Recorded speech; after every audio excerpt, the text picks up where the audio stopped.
అందరికీ నమస్కారం. 2 రోజుల నుంచి ఆంధ్రప్రదేశ్ రాజకీయాల్లో హాట్గా ఉన్నాయి. మరీ ముఖ్యంగా తెలుగుదేశం పార్టీలో ఇంటర్నల్గా ఒక వింత పోకడ స్టార్ట్ అయింది.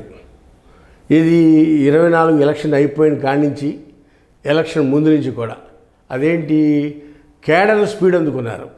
పార్టీ కన్నా కూడా కేడర్ ముందుకు వెళ్ళిపోతున్నారు. వాళ్ళు డిక్టేట్ చేస్తున్నారు పార్టీని. చంద్రబాబు నాయుడు గారిని, లోకేష్ని, మంత్రుల్ని, ఎమ్మెల్యేలని కూడా పార్టీ క్యాడర్ డిక్టేట్ చేస్తున్నారు. ఏ విధంగా మేము చెప్పినట్టే మీరు చేయాలి అనే భావనకు వచ్చారు. దానికి కారణం ఏంటి? గత 5 ఏళ్లలో వైసీపీ వాళ్ళు చేసిన అరాచకాలు కానీ, వైసీపీ విధానాలు కానీ వీళ్ళకి కూడా వంటపట్టినాయి. వైసీపీలో జగన్మోహన్ రెడ్డి గారు ఇంప్లిమెంట్ చేస్తే ఇప్పుడు ఈ క్యాడర్ ఏమన్నారు? జగన్మోహన్ రెడ్డి ఎదుర్కొని మేము గెలిపించాము, ఈ గెలుపులో మాదే మేజర్ రోల్ ఉంది, 50% పాత్ర మాదే ఉంది, కార్యకర్తలే ఉంది, కాబట్టి మేము చెప్పినట్టు మీరు వినాలి అంటున్నారు కేడర్. దానికి మొన్న సోషల్ మీడియాలో ఈ జీవీ రెడ్డి గారు రాజీనామా దాన్ని కేడర్ మొత్తం జీవీ రెడ్డికి సపోర్ట్ చేస్తుంది. అయితే లోతుగా వెళ్తే దాని మీద విభిన్న రకాల కథనాంశాలు ఉన్నాయి జీవీ రెడ్డి విషయంలో కూడా. అయితే ఏది ఏమైనా జీవీ రెడ్డి రాజీనామా చేయటువంటి కార్యకర్తల మనసును దోచుకున్నాడు జీవీ రెడ్డి. ఏది 4 సంవత్సరాల నుంచి అపోజిషన్ పార్టీగా ఉండి టీడీపీ తరపున నేషనల్ మీడియాలోను, లోకల్ మీడియాలోను, వేదికల మీద టీడీపీ వాయిస్ని లెక్కల ప్రకారం వైసీపీ చేసిన తప్పుల్ని ఎత్తి చూపడంలో అగ్రగణ్యుడిగా ఉన్నాడు ఈ జీవీ రెడ్డి.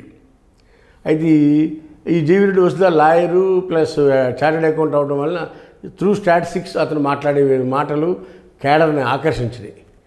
సరే, ఇవాళ ఆయన రాజీనామా చేస్తే పార్టీని ఏలెత్తి చూపిస్తున్నారు.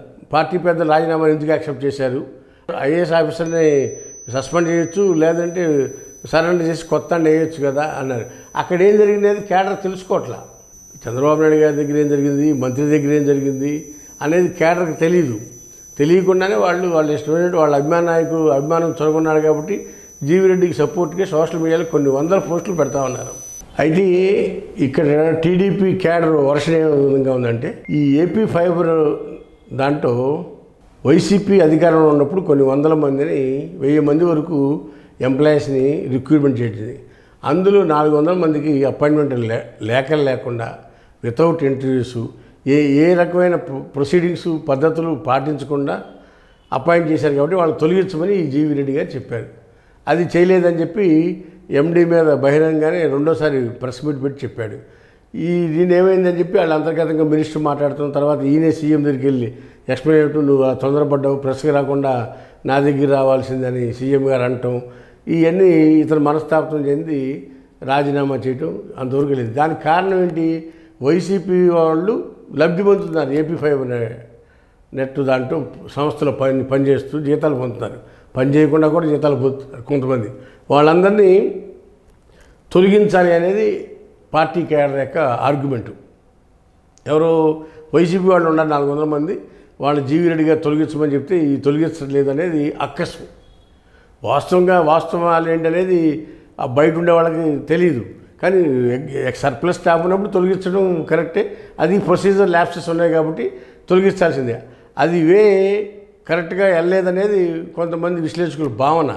అయితే కేడర్ బట్టికి ఇక్కడ జీవీ రెడ్డిని బాగా సపోర్ట్ చేస్తున్నారు.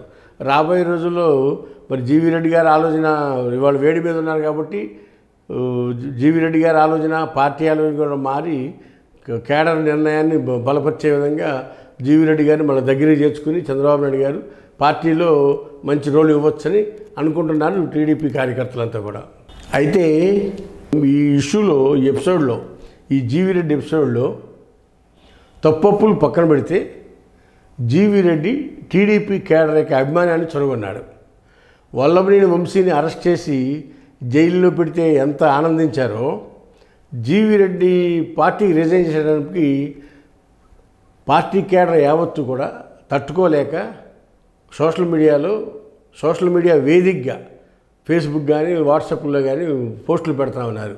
జీవీ రెడ్డిని ఇలాంటి కార్యకర్తని రిజైన్ చేస్తే పిలిచి బుజ్జగించాలి, కానీ రిజైనేషన్ ఎందుకు యాక్సెప్ట్ చేశారని చెప్పి పార్టీ మీద ధ్వజమెత్తుతున్నారు. ఎవరో టీడీపీ కేడరు ఎవరి మీద, చంద్రబాబు నాయుడు గారి మీద, లోకేష్ మీద, మినిస్టర్ మీద, వీళ్ళందరి మీద ధ్వజమెత్తుతున్నారు. అంటే ఎక్కువ సపోర్టు పార్టీలో జీవిరెడ్డికి వచ్చిందనేది ఈ సందర్భంగా మీకు తెలియపరుస్తూ ఉన్నా. రాబోయే రోజుల్లో తెలుగుదేశం పార్టీ అగ్రనాయకత్వం చంద్రబాబు నాయుడు గారు కానీ, లోకేష్ కానీ ఆ జీవిరెడ్డిని పిలిపించుకుని మళ్ళీ మాట్లాడి సెట్ చేసే అవకాశం ఉంది. జీవిరెడ్డి కనుక సానుకూలంగా ఉంటే, ఒకవేళ జీవిరెడ్డి సానుకూలమైన వాతావరణంలో లేకపోతే చేయగలిగే పరిస్థితి ఏమీ లేదని ఈ సందర్భంగా తెలియపరుస్తున్నాం. హాయ్ ఫ్రెండ్స్, మా ఫ్యూచర్ టుడే ఛానల్ చూస్తున్నందుకు చాలా థ్యాంక్స్. మరిన్ని లేటెస్ట్ వీడియోస్ కోసం వెంటనే సబ్స్క్రైబ్ చేయండి. అలాగే ఈ బెల్ని కూడా రింగ్ చేసేయండి. మా లేటెస్ట్ వీడియోస్ నోటిఫికేషన్స్ అన్నీ మీ మొబైల్లో వస్తాయి. మా వీడియోస్ మీకు నచ్చితే లైక్ చేయండి, షేర్ చేయండి, నచ్చకపోతే కామెంట్ చేయండి.